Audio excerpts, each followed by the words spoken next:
Berdiskusi dengan non-muslim part 3 bagian ketiga. Rupanya ya menurut saya opini ini berita ini perlu saya upload terus, saya produksi terus karena cukup menarik gitu. Cukup menarik buat publik ya, khususnya publik muslim mukminin di NKRI, di Nusantara Republik Indonesia ini, ya juga di negara-negara tetangga Malaysia, Singapura, Brunei, ya juga di negara-negara yang lain seperti Australia, New Zealand, Asia Tenggara, bahkan dunia, Timur Tengah, ya Eropa, Amerika, Kanada, dan lain sebagainya. Setelah diterjemahkan ke bahasa mereka masing-masing dari bahasa Indonesia ini, ya rupanya perlu juga saya upload kelanjutan dari yang berjudul berdiskusi dengan non-muslim bagian pertama, kedua, dan sekarang bagian ketiga.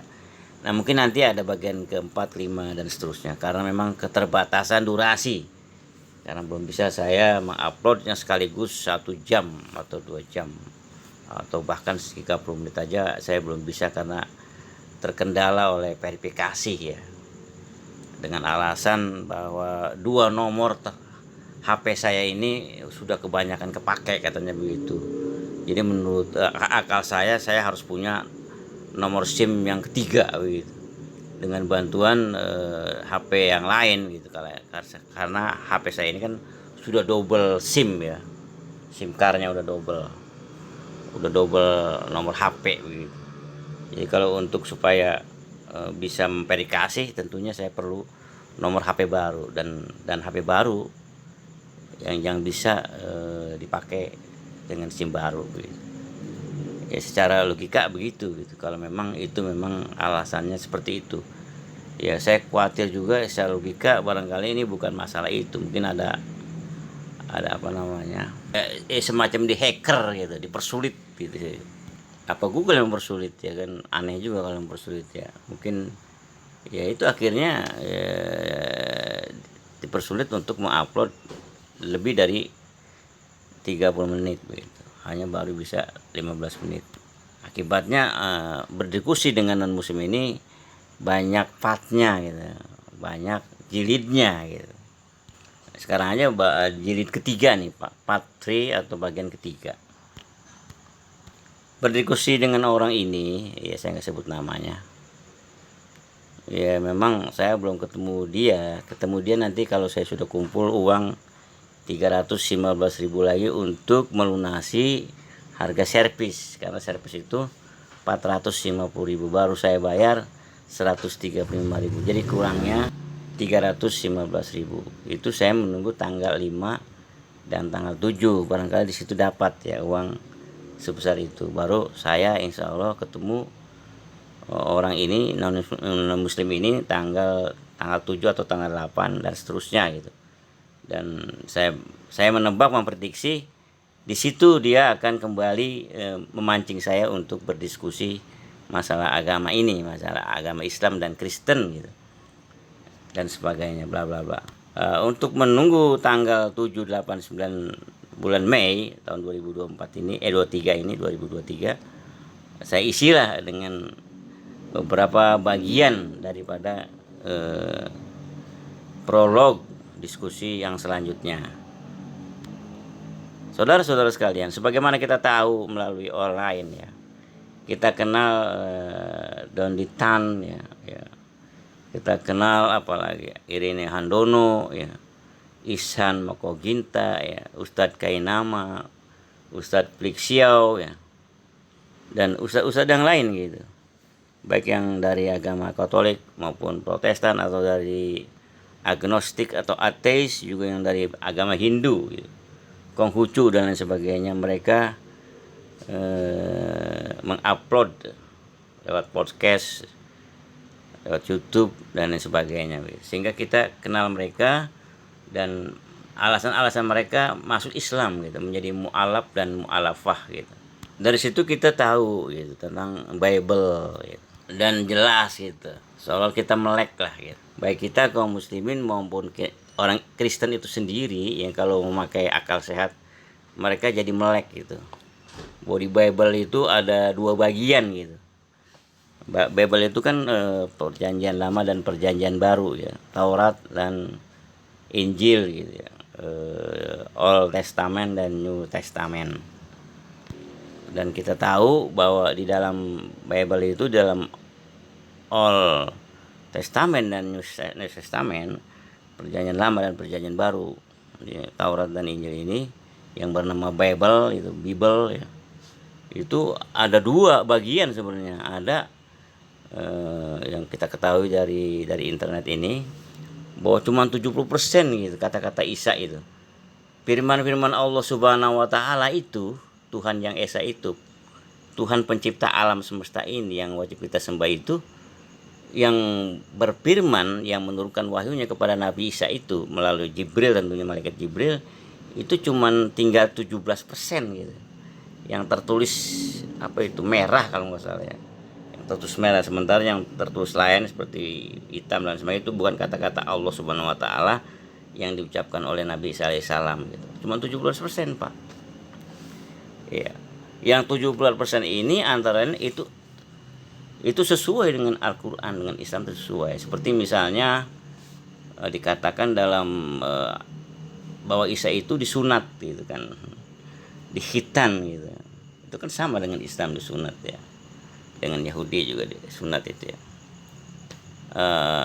Dan diharamkan makan babi, bukan babi peliharaan saja gitu. Yang diharamkan juga babi hutan, pokoknya yang namanya babi itu diharamkan. Dan bahwa wanita itu harus berkerudung. Kemudian Isa itu sholatnya itu menyembah Allah Subhanahu wa taala, Allah itu seperti orang Islam berwudu ya, dan sujud sujud gitu. Dan Nabi Isa itu menyembah Allah Subhanahu wa taala, bukan menyembah dirinya sendiri atau menyuruh kaum Yahudi atau Bani Israel itu untuk menyembah dirinya gitu, atau dunia ini atau bangsa-bangsa ini untuk menyembah dirinya, atau dia berubah menjadi anak Tuhan Yesus Kristus penyelamat itu. Beliau Nabi Isa alaihissalam itu atau Yesus Kristus itu nggak pernah mengatakan bahwa orang harus menyembah dia kan begitu. Kemudian yang selain kata-kata Allah dan Rasul Isa atau Nabi Isa alaihissalam itu sifatnya melenceng gitu, sesat. Seperti cerita tentang Nabi Lut yang berzina dengan putrinya, dua putrinya, bla bla bla, itu kan fitnah itu pornografi gitu. Itu nggak mungkin bahwa itu ada firman Allah, kata-kata Isa, itu nggak mungkin itu porno. Dan itulah yang menandakan bahwa Bible itu udah kemasukan, terinfiltrasi dengan hawa nafsu manusia gitu. Juga tentang Trinitas gitu. Ya, Tuhan Allah Bapa, ya, Tuhan Allah Anak, dan Ruhul Kudus. Ini bukan kata-kata Allah Subhanahu wa taala, bukan firman Allah, bukan firman Tuhan, dan juga bukan kata-kata Nabi Isa alaihissalam. Itu di luar itu ya, barangkali dari Yohanes ini ya, itu barangkali ya pengarang itu siapa begitu. Siapa itu Yohanes begitu? Yohanes kata siapa begitu? Itu barangkali kata-kata Rasul Paulus. Paulus itu kan menyatakan dirinya rasul gitu. Berarti dia rasul palsu gitu kalau begini ya. Karena dia mengangkat dirinya, Allah Subhanahu wa taala tidak pernah mengangkat Rasul Paulus gitu. Nabi Paulus tuh Allah nggak pernah mengangkat Nabi Paulus atau Rasul Paulus. Kalau kata ke Stephen Indra Wibowo yang dulunya dia pendeta 13 di Indonesia ini, termasuk yang 13 dia yang paling muda gitu. Dia pendeta di katedral gitu, katedral di Jakarta Pusat sana, lapangan Banteng. Dia selama 6 bulan tuh masuk Islam gitu, walaupun dia masih bisa membaptis. Setelah 6 bulan baru dia putuskan untuk resign sebagai pendeta di katedral, gereja katedral, dan penuh kafah masuk Islam. Dan dia, yang saya dengar saya tonton dari internet itu, beliau sudah tidak lagi menjalankan berdakwah secara debat gitu. Menurut dia kalau berdebat dengan orang Kristen, dengan Katolik dan sebagainya itu hanya menimbulkan dendam. Tentunya orang-orang yang kalah ini, misalnya Kristen tuh kalah ya, dia akan belajar lagi gitu untuk supaya berdebat lagi. Nah itu nggak ada habis, membuang-buang waktu. Akhirnya Theokles Stephen beristihad untuk tidak berdebat dengan agama manapun gitu ya. Akhirnya dia memburu domba-domba yang hilang itu, yaitu memburu orang-orang bule gitu. Di seluruh dunia ini gitu, di mana aja, apa di Saudi, di Asia, di Amerika, bahkan di Indonesia. Kalau dia berjumpa dengan orang bule itu, diajak bicara gitu. Diajak ngobrol, minum, makan sebagainya, sehingga ngobrol baru 2 jam misalnya, orang-orang bule itu bisa masuk Islam gitu. Tapi bukan berdebat itu ya, berdiskusi, diajak. Dan dia karena punya sarjana filsafat, secara filsafat gitu ya, secara logika gitu ya. Ya kalau bicara masalah Trinitas, apa iya Tuhan itu punya anak gitu kan. Iya, apa iya Nabi Isa itu kok jadi Tuhan gitu Pak. Secara logika seperti itu kan ya. Kalau secara ayat Quran, itu ayat Quran atau firman Allah Subhanahu wa taala itu ada yang menyatakan begini gitu. Kalau ada orang, bukan ada orang ya, orang Kristen begitu, Katolik Protestan, menyatakan bahwa Allah itu punya anak, itu Allah berfirman di dalam Al-Quran itu ya, dalam Al-Quran, seolah-olah tuh gunung meledak begitu. Saking dahsyatnya dia dituduh punya anak gitu. Ya berarti kan dilecehkan dia gitu ya. Masa sih gue punya anak ya, kalau bahasa orang Bulu Jaya begitu ya. Gue kan pencipta alam gitu, gue yang menciptakan Nabi Isa gitu kan, walaupun tanpa ayah gitu ya, bla bla bla, dengan kun payakun begitu, bla bla bla bla bla. Kok tiba-tiba gue dituduh punya anak gitu. Itu kan kalau begitu menjadi paganis kan begitu Pak, agama syirik gitu, atau dongeng-dongeng di Eropa begitu gitu, dewa-dewa ya, bla bla bla bla bla.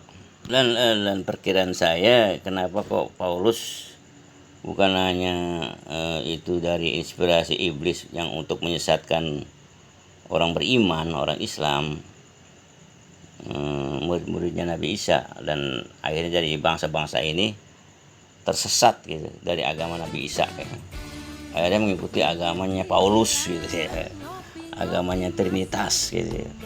Itu di dalam Al-Quran dinyatakan begitu gitu. Allah udah menyatakan, jadi 15 abad yang lalu melalui Jibril, malaikat Jibril alaihissalam diturunkan kepada Nabi Muhammad SAW, itu Allah berfirman kepada kita ya, jangan katakan Tuhan itu 3 ya, itu Allah mengatakan begitu gitu. Jadi 15 abad yang lalu, rupanya memang 15 abad yang lalu udah ada orang Kristen yang begitu gitu ya. Kan Rasulullah itu jadi nabi, jadi rasul itu tahun 611 Masehi. Lahir Nabi Muhammad SAW tahun 571 Masehi. Jadi 571 Masehi itu orang-orang Kristen, Katolik, dan Protestan itu udah beriman bahwa Tuhan itu punya anak, punya istri. Berarti Maryam itu istrinya, berarti kan begitu. Itu Allah 15 abad yang lalu. Jadi pada ketika Nabi Muhammad SAW tahun 611 jadi nabi, jadi rasul, itu Allah berfirman melalui malaikat Jibril alaihissalam diturunkan kepada Nabi Muhammad SAW, mengatakan begitu gitu. Jangan kalian katakan Tuhan Allah itu 3 Trinitas.